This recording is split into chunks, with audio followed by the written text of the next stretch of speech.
Bagong balita mga idol, Manny Pacquiao nalagpasan na daw ni Naoya the Monster Inoue ng Japan base sa achievement nito.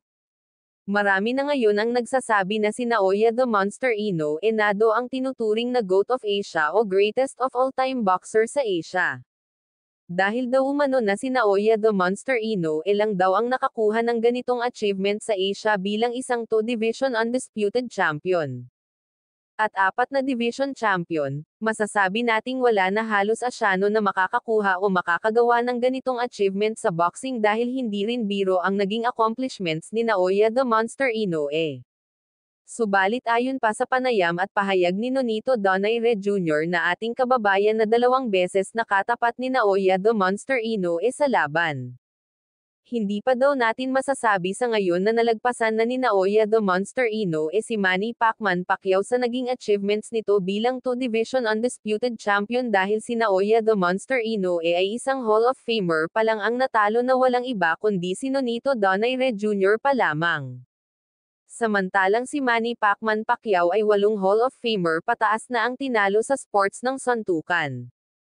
Kaya para sa akin din malayo pa ang lalakbayin ni Naoya the Monster Inoue para maungusan si Manny Pacquiao bilang greatest of all time na boxer sa Asia dahil hindi naman biro ang mga pangalang tinalo ni Manny Pacquiao sa boxing tulad na lang nila Ricky Hatton, Miguel Cotto, Sugar Shane Mosley, Antonio Margarito, Keith the One-Time Thurman, Adrian Bronner, Marco Antonio Barrera, Juan Manuel Dinamite Marquez, Eric Elter Ebli Morales, David Diaz, Oscar the Golden Boy de la Hoya at marami pang iba.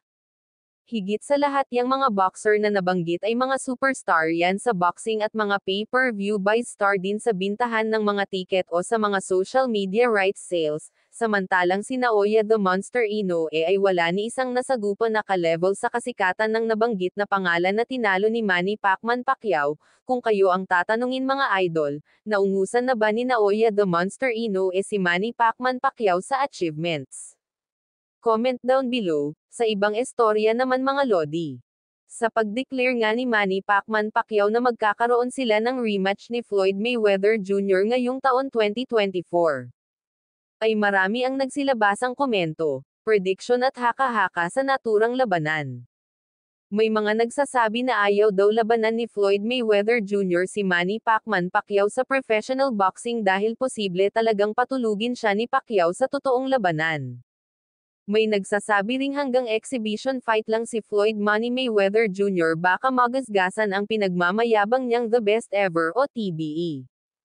At marami ang nagsasabi na mas magaling talaga na boxer si Manny Pacquiao compared kay Floyd Manny Mayweather Jr. Nagkataon lang talaga na injured ang kanang balikat ni Pacquiao during sa unang laban nilang dalawa. Dadako naman tayo sa ibang istorya mga lodi. Marlon Tapalis namigay ng sako-sakong bigas sa kanyang mga kabarangay. Grabe ang laki pala talaga ng kinita ni Marlon Tapalis sa laban niya kay Naoya the Monster Inoue ng Japan. Samantala sa kapapasok lang na istorya, Manny Pacquiao binisita ni 8-time NBA All-Star and NBA champion Dwight Howard sa kanyang mansion para sa guest dinner nila.